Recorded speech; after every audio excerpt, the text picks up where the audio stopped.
On page project শুরু করার সময় আমরা প্রথমেই যে কাজটা করব সেটা হলো কিওয়ার্ডগুলোকে একটা এক্সেল ফাইলে নিব এবং তারপরে প্রত্যেকটা কিওয়ার্ডের জন্য একটা করে ইউআরএল ফাইনালাইজ করব। সো পুরো ব্যাপারটা কীভাবে করে আমি আপনাদের এখন দেখাবো, বাট তার আগে একটা জিনিস বলে নেই, কখনো কখনো অ্যাজ আ এসইও এক্সপার্ট আপনি পুরা প্রজেক্ট পাবেন না। কখনো কখনো আপনি দেখবেন আপনি যখন ফ্রিল্যান্সিং করতে যাবেন, কোনো ক্লায়েন্টের সাথে কাজ করতে যাবেন, সে বলবে তুমি শুধু কিওয়ার্ড রিসার্চ করে দাও আমাকে, আর কিছু করা লাগবে না, আমি কিওয়ার্ড রিসার্চ এক্সপার্ট খুঁজতেছি। তখন আপনি শুধু কিওয়ার্ড রিসার্চই করবেন, আপনি বাকি আর কিছু করতে পারবেন না। একইভাবে কেউ আপনাকে বলতে পারে যে তুমি অ্যাজ আ এসইও এক্সপার্ট আমার ওয়েব ডেভেলপারের সাথে বসো, তুমি শুধু টেকনিক্যাল ফিক্স করে দিয়ে চলে যাও আমার ওয়েবসাইটের। আপনি সেই সময় টেকনিক্যাল ফিক্স করে দিয়ে চলে যাবেন। একইভাবে অ্যাজ এসইও এক্সপার্ট আপনাকে বলতে পারে যে আমার শুধু একজন অন পেজ এক্সপার্ট দরকার, যে শুধু অন পেজ এসইও করবে, আর কিছু করবে না। সো এতক্ষণ ধরে আমরা তো পুরো একজন এসইও এক্সপার্ট হওয়ার চেষ্টা করতেছি, সার্চ ইঞ্জিন অপটিমাইজেশন এক্সপার্ট হওয়ার চেষ্টা করতেছি, বাট প্রত্যেকটা সাব ফিল্ডেই কিন্তু আবার এক্সপার্ট হয়। কিওয়ার্ড রিসার্চ এক্সপার্ট পাওয়া যায়, অন পেজ এসইও এক্সপার্ট পাওয়া যায়, টেকনিক্যাল এসইও এক্সপার্ট পাওয়া যায়, অফ পেজ এসইও এক্সপার্ট পাওয়া যায়। প্রত্যেকটার মধ্যে আবার ভাগ আছে। অন পেজের মধ্যে ধরেন 20টা ভাগ আছে, ওই 20টারও আবার এক্সপার্ট পাওয়া যায়। অফ পেজ এসইও, ব্যাকলিঙ্ক, ওগুলোর যে বিভিন্ন ভাগ আছে, প্রত্যেকটা ভাগেরও কিন্তু আবার এক্সপার্ট পাওয়া যায়। সো আপনি যত গভীরে যেতে চান আপনি যেতে পারবেন। অন পেজ এসইও শুরুর জন্য আমরা ফার্স্টে যে কাজটা করব তা হলো আমরা অবশ্যই আমাদের জানতে হবে আমরা কোন ক্লায়েন্ট নিয়ে কাজ করতেছি। সো আমরা ধরে নিই আমরা এই ক্লায়েন্টটা নিয়ে আজকে কাজ করব, প্রেস্টিজ ওয়েলনেস। সো আমি ফার্স্টেই ওর কিওয়ার্ডে যাব। একদম নতুন ওয়েবসাইট, দেখুন ওর কোনো কিওয়ার্ড গুগলের কোথাও নাই, ভিজিবিলিটি 0%, মানে কোনো কিওয়ার্ডই আসলে গুগলের কোথাও র্যাঙ্ক হওয়া নাই। সো আমি 80টা কিওয়ার্ড ওপেন করব, যেগুলো আমি আমার কিওয়ার্ড রিসার্চ স্টেজে যে ট্র্যাক করেছিলাম। আপনি যখন অন পেজ এসইও শুরু করবেন আপনার ফার্স্টেই লাগবে কিওয়ার্ড, তাই না? কারণ কোন কিওয়ার্ড র্যাঙ্ক করতে হবে এটা যদি আমি না জানি তাহলে আমি কি অন পেজ এসইও করব। সো ফার্স্টে আমি যেটা করব, আমি এখান থেকে এই যে কিওয়ার্ডের বিশাল লিস্ট দেখছি, এই কিওয়ার্ডের লিস্টটা আমি এক্সেলে অ্যাড করব। সো এটা অনেকভাবে করা যায়। ইজিয়েস্ট উপায় হইল গিয়া এক্সপোর্ট করা, বাট আমি এখন পুরাটা এক্সপোর্ট করব না, কারণ আমি আপনাদের যে স্যাম্পল দেখাবো এখানে 80টা কিওয়ার্ড আছে, আমি 80টাই এক্সপোর্ট করব না এই মুহূর্তে। বাট কাজ যেটা আমরা করব সেটা হলো আমরা এক্সেলে যাব। এক্সেলে যে আমরা একটা নিউ গুগল শিট ওপেন করব। এক্সেল বা গুগল শিট আপনার ইচ্ছা, আপনি কোনটা ইউজ করেন, খুব একটা ম্যাটার করে না। প্রেস্টিজ ওয়েলনেস, আমি আমার ক্লায়েন্টের নামটা লিখলাম এখানে, wellness on page SEO URL assigning. Okay, আজকে আমরা ইউআরএল অ্যাসাইন করতেছি। সো আমার কলাম এতে আমি লিখব কিওয়ার্ড, কলাম বিতে আমি লিখব ইউআরএল, দ্যাটস ইট। কোনো কমপ্লিকেটেড কিছু না। 1 নম্বর কলামে থাকবে কিওয়ার্ড, সেকেন্ড কলামে থাকবে ইউআরএল। সো এখন আমি আমার কিওয়ার্ড লিস্টটা ঘাটা শুরু করবো। এখানে আমি আমার কিওয়ার্ড লিস্টটা রাখি। সবচেয়ে উপরে কি আছে? সবচেয়ে উপরে আছে সিবিডি ফর মাসল স্প্যাজম। আমি এটা কপি করে নিয়ে আসি, আমি এখানে বসাই সিবিডি ফর মাসল স্প্যাজম। কপিটা সুন্দর করে হয়নি, নিচে আমি অ্যাড ট্যাগটা রিমুভ করে দেই, CBD for muscle spasm, perfect. সেকেন্ডটা হলো সাপ্লিমেন্টস ফর ফোকাস, আমি এখানে লিখি সাপ্লিমেন্টস ফর ফোকাস। থার্ডটা হলো gummies for sleep, so gummies for sleep. এভাবে আমি আমার ক্লায়েন্টের যতগুলো কিওয়ার্ড আছে, আমি সব কটা লিখলাম না, এখানে 80টা আছে, খামাখা ভিডিও বড় হবে, বাট বেসিক্যালি ক্লায়েন্টের যতগুলো কিওয়ার্ড আছে সব কয়টা আমি এখানে লিখব। ঠিক আছে, আমার কলাম এর কাজ শেষ হয়ে গেল। কলাম বিতে এখন আমি এই ক্লায়েন্টের ওয়েবসাইটটা ওপেন করব। সো prestigewellness.com, এই ওয়েবসাইটটা আমি ওপেন করলাম। কলাম বিতে আমি এই কিওয়ার্ডটা আমার ক্লায়েন্টের ওয়েবসাইটের কোন পেজটার জন্য পারফেক্ট এইটা খুঁজে বের করার চেষ্টা করব।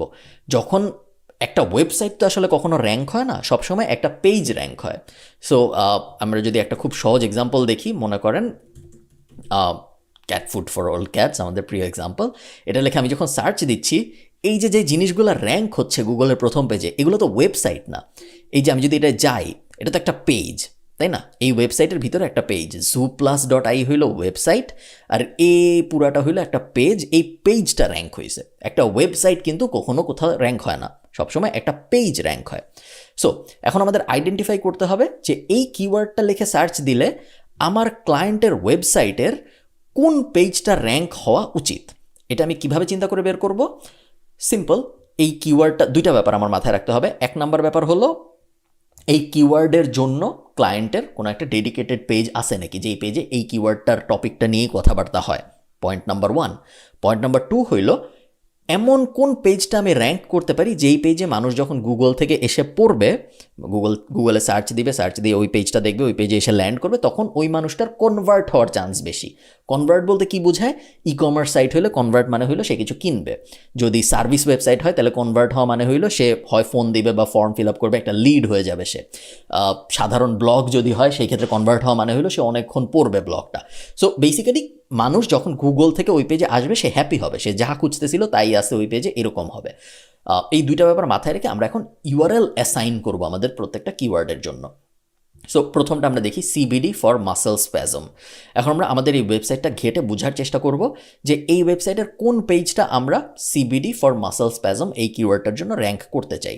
সো ফার্স্টে আমরা দেখব কোনো সার্চ বার আছে নাকি ওয়েবসাইটে, তাহলে আমাদের কাজ সুবিধা হয়ে যাবে। সার্চ বার কিন্তু নাই, সো আমরা সার্চ দিয়ে বাইর করে ফেলতে পারবো না। এরপর আমরা মেনুতে দেখি সিবিডি ফর মাসল স্প্যাজম বলে কিছু আছে নাকি আশপাশে, নাই। রিকভার, অপটিমাইজ, রিল্যাক্স এগুলো ক্লিক করাও যায় না, সো এখানে কিছু নাই। নেক্সট অপশন হলো আমার প্রোডাক্টগুলো দেখা। সো আমি শপের ভিতরে যাই, শপের ভিতরে যেয়ে দেখি এমন কোনো সিবিডি প্রোডাক্ট আছে নাকি যেটা মাসল স্প্যাজমের জন্য ভালো। আমি দেখি focus gummies, sleep gummies, recovery gummies, recovery tonic, তেমন কিছু দেখা যাচ্ছে না। গামিজ গামিজ গামিজ, আমি সিবিডি রিলেটেড তেমন কোনো প্রোডাক্টই দেখতেছি না। সো আমি ফ্রন্ট এন্ডে কিছু পাইলাম না, আমি ব্যাক এন্ডে চলে যাই। ব্যাক এন্ডে চলে যেয়ে আমি এখান থেকে অল প্রোডাক্টসে যাই। অল প্রোডাক্টসে যেয়ে দেখি আমি এখানে সিবিডি লিখে সার্চ দিই, সার্চ দিয়ে দেখি আমি কিছু পাই নাকি। স্লিপ গামিজ, রিকভারি বাম, এই 5টা প্রোডাক্টই পাওয়া যাচ্ছে, এক্সট্রা কোনো প্রোডাক্ট আমরা পাচ্ছি না।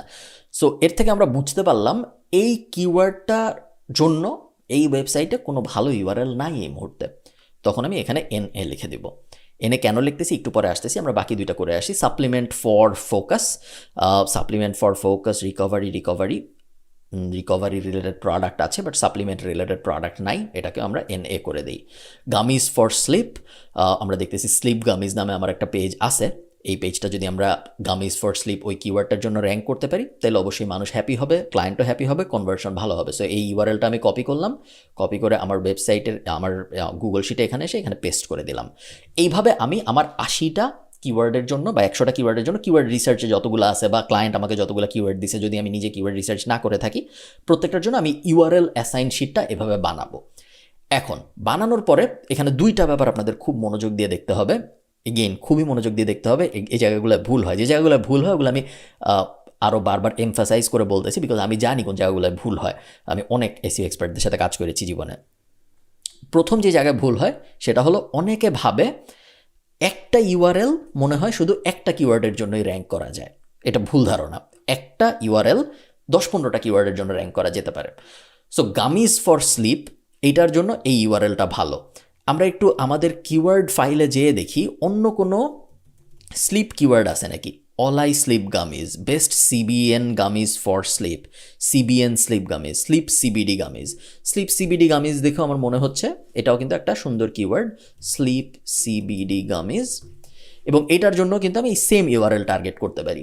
সো আমি চাচ্ছি মানুষ যখন গামিজ ফর স্লিপ লিখে সার্চ দিবে গুগলে তখনও এটা আসুক, মানুষ যখন স্লিপ সিবিডি গামিজ লিখে সার্চ দিবে তখনও এটা আসুক। ক্লিয়ার ব্যাপারটা? সো একটা ইউআরএল একের অধিক কিওয়ার্ডকে টার্গেট করতে পারে, এটা আমাদের 1 নাম্বার রিয়েলাইজেশন। সেকেন্ড রিয়েলাইজেশন সেটা হলো যেই ইউআরএলগুলো নাই আমার ওয়েবসাইটে, এমন কোনো পেজই নাই, এমন কোনো ইউআরএলই নাই যেই ইউআরএলটা আমি সিবিডি ফর মাসল স্প্যাজম এই কিওয়ার্ডটার জন্য র্যাঙ্ক করার যোগ্য মনে করি। এরকম সিচুয়েশন যখন হয়, এরকম সিচুয়েশন অনেক হবে আপনি যখন একটা ওয়েবসাইটে কাজ করবেন যে ওই ওয়েবসাইটে এমন কোনো পেজই নাই যে পেজটাকে আমি র্যাঙ্ক করতে পারি এই কিওয়ার্ডের জন্য। তো আমি কীভাবে করবো জিনিসটা? তাহলে আমাদের ক্লায়েন্টের সাথে বসতে হবে, ক্লায়েন্টের সাথে বসে ক্লায়েন্টকে অনেস্টলি বলতে হবে যে তোমার ওয়েবসাইটে এমন কোনো পেজই নাই যেই পেজটা এই কিওয়ার্ডের জন্য র্যাঙ্ক করার যোগ্য। সো আমি যত বড় এসইও এক্সপার্টই হই, আমি কখনোই গুগলকে বুঝাইতে পারবো না যে তোমার ওয়েবসাইটটা এই কিওয়ার্ডটার জন্য র্যাঙ্ক করা উচিত, বিকজ গুগল কখনো একটা ওয়েবসাইট র্যাঙ্ক করে না, গুগল সবসময় একটা পেজ র্যাঙ্ক করে। এবং তোমার ওয়েবসাইটে যেহেতু এই টপিকের উপর কোনো পেজই নাই, সো আমার পক্ষে কখনোই এটা র্যাঙ্ক করা সম্ভব হবে না এই কিওয়ার্ডটার জন্য তোমার ওয়েবসাইট। সো তাইলে সলিউশন কি? সলিউশন হলো এখন এই কিওয়ার্ডের জন্য আমাদের একটা পেজ বানাইতে হবে। খুবই ইম্পর্টেন্ট জিনিস। আপনি দেখেন পেজ কীভাবে তাহলে আমরা বানাবো। আমরা তো এখন একটা ক্লায়েন্টের ওয়েবসাইটে যে হঠাৎ করে একটা পেজ বানায় ফেলতে পারি না। এখানেই কিছু হ্যাক আছে, যে হ্যাকগুলো আমি আপনাদের সাথে শেয়ার করতেছি, এগুলো আমার এজেন্সি এক্সপিরিয়েন্স থেকে নেওয়া হ্যাক। হ্যাক নাম্বার 1, প্রথমেই আপনি সবসময় যেটা করবেন, আপনি ক্লায়েন্টকে বলবেন যে আমার একটা পেজ দরকার, যেই পেজে এই প্রোডাক্টটা নিয়ে বা এই কিওয়ার্ডটা নিয়ে কথা হচ্ছে, তুমি কি এটা বানাইতে পারো নাকি? অনেক সময় ক্লায়েন্ট নিজেই পেজটা আপনাকে বানাই দিবে, কারণ ক্লায়েন্ট তো আপনাকে হায়ারই করছে র্যাঙ্ক করার জন্য। সো ক্লায়েন্ট আপনাকে অবশ্যই হেল্প করবে যাতে আপনি সহজে র্যাঙ্ক করতে পারেন।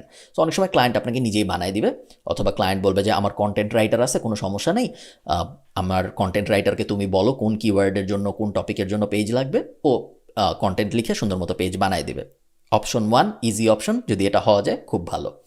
সেকেন্ড অপশন হলো আপনি ক্লায়েন্টকে বলবেন যে আচ্ছা, তোমার এই কিওয়ার্ডটার জন্য একটা পেজ দরকার, তোমার তোমার যদি প্রবলেম না থাকে তাহলে আমি একটা 1000 ওয়ার্ডের ব্লগ আর্টিকেল লিখে তোমার ব্লগে পাবলিশ করি। এই কারণেই এসইও এক্সপার্টরা সবসময় চায় ক্লায়েন্টদের ওয়েবসাইটে একটা ব্লগ থাকুক। একটা ব্লগ থাকলে এসইও এক্সপার্টদের জীবন অনেক সহজ হয়ে যায়, কারণ ব্লগে অনেক কিছু পাবলিশ করা যায়। আপনি হঠাৎ করে এই ওয়েবসাইটে একটা নতুন প্রোডাক্ট লঞ্চ করতে পারেন না, তাই না? একটা নতুন প্রোডাক্ট পেজ বানিয়ে দিতে পারি না আমি, যে ধরেন সিবিডি ফর মাসেল স্প্যাজম, এইটার কোনো পেজ নাই, আমি ওই ওয়েবসাইটে ঢুকলাম, পিছনে যে আমি সুন্দর একটা প্রোডাক্ট পেজ বানায় $30 ওই প্রোডাক্ট বিক্রি করা শুরু করে দিলাম ক্লায়েন্টের ওয়েবসাইটে। এটা তো করা সম্ভব না, তাই না? কখনোই করা সম্ভব না, এবং ক্লায়েন্টও চাইলে আসলে সহজে করতে পারবে না, কারণ ক্লায়েন্টের ওই প্রোডাক্ট ম্যানেজ করতে হবে। একটা প্রোডাক্ট পেজ দাঁড় করে ফেলা তো যে সে কথা না, প্রোডাক্ট ম্যানেজ করতে হবে, প্রোডাক্টের দাম ঠিক করতে হবে, রিসার্চ করতে হবে, প্রোডাক্ট আসলে অ্যাপ্রুভাল নিতে হইতে পারে এরকম প্রোডাক্ট হইলে। সো অনেক ঝামেলা আছে। ব্লগ থাকলে জীবনটা অনেক সহজ হয়ে আসে, কারণ ব্লগে যা ইচ্ছা পাবলিশ করা যায় এবং ব্লগে যে কোনো কিওয়ার্ড মোটামুটি টার্গেট করা যায়। এই কারণে একজন এসইও এক্সপার্ট হিসেবে আপনার সব সময় ক্লায়েন্টকে কনভিন্স করার চেষ্টা করা উচিত যেন তার ওয়েবসাইটে একটা ব্লগ সেকশন থাকে। মেনুতেই থাকতে হবে জরুরি না, উপরের মেনুতে থাকতে হবে এটাও জরুরি না, নিচের মেনুতে থাকলেও হয়, কোনো সময় মেনুতে না থাকলেও হয়, তাতেও কোনো সমস্যা নেই। আমরা জাস্ট চাই আমাদের ক্লায়েন্টের একটা ব্লগ সেকশন থাকুক, কারণ ব্লগ সেকশন থাকলে আমরা অনেক কিছু করতে পারি, অনেক এক্সপেরিমেন্ট করতে পারি, অনেক নতুন কন্টেন্ট পাবলিশ করতে পারি, যেটা ওটা না থাকলে করা সম্ভব না। সো এই ক্লায়েন্টটাকে, এই কলের পরে, এটা যেহেতু একটা রিয়েল ক্লায়েন্ট, এই ক্লায়েন্টটাকে আমি একটা মেইল করে বলবো যে আমি অনেকগুলো কিওয়ার্ড পেয়েছি, যেই কিওয়ার্ডগুলোর জন্য তোমার ওয়েবসাইটে কোনো ডেডিকেটেড পেজ নাই, এখন আমাকে বলো তুমি কি এগুলোর জন্য পেজ বানাবা? যদি তুমি না বানাইতে চাও কোনো সমস্যা নাই, আমাদের একটা ব্লগ সেকশন বানাইতে হবে তাহলে, এবং আমাদের এই প্রত্যেকটা কিওয়ার্ডের জন্য 1000 ওয়ার্ডের একটা করে আর্টিকেল পাবলিশ করতে হবে আমাদের ওয়েবসাইটে। 1000 ওয়ার্ড কেন বলছি? 1000 ওয়ার্ড অ্যাভারেজ, 1000-এর বেশি হইলে কোনো সমস্যা নাই, 1000-এর কম না হয় রেকমেন্ডেড। সো ক্লায়েন্ট যখন বলবে ওকে ঠিক আছে তুমি তোমার মতো ব্লগ পাবলিশ করো, কোনো সমস্যা নেই, তখন এখানে আমরা আরেকটা কলাম অ্যাড করব, থার্ড কলাম, এবং এই কলামের ভিতরে আমরা এই কিওয়ার্ডটাকে টার্গেট করে কি ব্লগ বানানো যায় এটা নিয়ে একটু ব্রেইন স্টর্ম করবো। So CBD for muscle spasm, এই কিওয়ার্ডটাকে টার্গেট করার জন্য কি ব্লগ হইতে পারে? Benefits of CBD products for your muscle, এটা একটা সুন্দর টাইটেল হইতে পারে। এই টাইটেলটা নিয়ে যখন আমার কন্টেন্ট রাইটার বা ক্লায়েন্টের কন্টেন্ট রাইটার বা আমি নিজে আর্টিকেল লিখবো, তখন সাধারণত এসইও এক্সপার্টরা আর্টিকেল লেখে না, সাধারণত কন্টেন্ট রাইটাররা লেখে। সো কন্টেন্ট রাইটারকে আমি যখন এটা দিব, কন্টেন্ট রাইটারকে আমি টাইটেলটা দিব, দিয়ে বলবো যে এই বিষয়ে তুমি একটা 1000 ওয়ার্ডের আর্টিকেল লেখো, আর্টিকেলের মধ্যে এই কিওয়ার্ডটায় ফোকাস করবা। সো একটা হেডিংয়ে এই কিওয়ার্ডটা থাকবে, ফর এক্সাম্পল টাইটেলে এই কিওয়ার্ডটার কোনো একটা ভ্যারিয়েশন থাকবে, ইত্যাদি ইত্যাদি। এবং তারপরে আমরা ক্লায়েন্টকে পাঠিয়ে দিব, বা ক্লায়েন্টের যে কন্টেন্ট রাইটার তাকে এই পুরো এক্সেল ফাইল ধরে পাঠিয়ে দিব, এগুলো বাদ দিয়ে দিব, এগুলো লাগবে না তখন আর, শুধু যেগুলার ইউআরএল নাই ওগুলা পাঠিয়ে দিব। এবং যখন ওই কন্টেন্টটা লেখা হবে তখন আমি ওই কন্টেন্টটার জন্য একটা ওই কন্টেন্ট অবশ্যই আমি তখন ক্লায়েন্টের ওয়েবসাইটে পাবলিশ করব। যখন পাবলিশ করব তখন আমি এখানে একটা ইউআরএল পেয়ে যাব, কারণ তখন এই কিওয়ার্ডের জন্য ক্লায়েন্টের ওয়েবসাইটে একটা আর্টিকেল আছে। সো তখন আমার কাছে prestigewellness.com/cbd for muscle spasm এরকম একটা লিঙ্ক তখন আমার কাছে হবে যখন এই আর্টিকেলটা পাবলিশ হবে, এবং তারপরে যাই আমি অন পেজ এসইও করতে পারবো, কারণ এখন আমার কাছে কিওয়ার্ডের জন্য ইউআরএল আছে। সো এটা একটা উপায়। আরেকটা উপায় হলো, যদি আপনি কন্টেন্ট দিতে না চান সেই ক্ষেত্রে অনেক সময় স্মল ওয়েবসাইট যদি হয়, সার্ভিস ওয়েবসাইট যদি হয়, প্লাম্বার, ডেন্টিস্ট ইত্যাদি ইত্যাদি, সেই ক্ষেত্রে তারা নতুন পেজ বানাইতে দিতে খুব একটা মানা করে না, তারা নতুন পেজ বানাইতে দিতে রাজি থাকে। আমি আপনাদের একটা এক্সাম্পল দেখাই, MMK electricians.ai, এটা আমাদের একটা ক্লায়েন্ট এবং এরা একটা ইলেকট্রিশিয়ান। সো এদের যখন ডাবলিন হলো আয়ারল্যান্ডের রাজধানী, এবং ডাবলিনকে অনেক ভাগে, ঢাকায় যেরকম মিরপুর, ধানমন্ডি, ডাবলিনে এরকম না, ডাবলিনে ডাবলিন 1, ডাবলিন 2, ডাবলিন 3 এরকম, বাট তারপর ওগুলার ভিতরে আরও জায়গার নাম আছে। বাট ডাবলিনকে মূলত 14টা ভাগে সম্ভবত ভাগ করা হয়, ডাবলিন 1 থেকে ডাবলিন 14। এই ক্লায়েন্টটা আমাদের বলছিল যে আমরা electrician Dublin 1, electrician Dublin 2, electrician Dublin 3 এই সব কিওয়ার্ডের জন্য গুগলের প্রথম পেজে আসতে চাই। সো আমরা যখন কিওয়ার্ড রিসার্চ করতেছিলাম আমরা দেখলাম যে ইলেকট্রিশিয়ান ডাবলিনের জন্য ওদের হোম পেজ র্যাঙ্ক করা যায়, কিন্তু ইলেকট্রিশিয়ান ডাবলিন 1 এর জন্য ওদের কোনো পেজ নাই, ইলেকট্রিশিয়ান ডাবলিন 2 এর জন্য ওদের কোনো পেজ নাই, ইলেকট্রিশিয়ান ডাবলিন 3 এর জন্য ওদের কোনো পেজ নাই। এরকম আমরা যখন দেখলাম তখন আমরা আস্তে আস্তে ওই এক্সট্রা পেজগুলো বানানো শুরু করলাম, এবং তারপরে আমরা বিশাল একটা সময় ধরে এদের electrician Dublin 1, electrician Dublin 2, electrician Dublin 3 এই পেজগুলো বানিয়ে দিয়েছে, এবং ওই প্রত্যেকটা পেজ র্যাঙ্ক করেছে।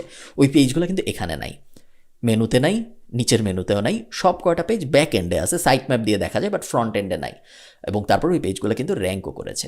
সো অনেক সময় অনেক ক্লায়েন্ট ওপেন থাকবে, আপনি যদি এক্সট্রা পেজ বানাইতে চান ওই ক্লায়েন্টের ওয়েবসাইটের ভিতরে, বা আপনি যদি একটা ওয়েব ডেভেলপারের সাথে বসে ওই ক্লায়েন্টের ওয়েবসাইটের ভিতরে এক্সট্রা পেজ বানাইতে চান, সাধারণত বেশিরভাগ সময় ওরা মাইন্ড করে না।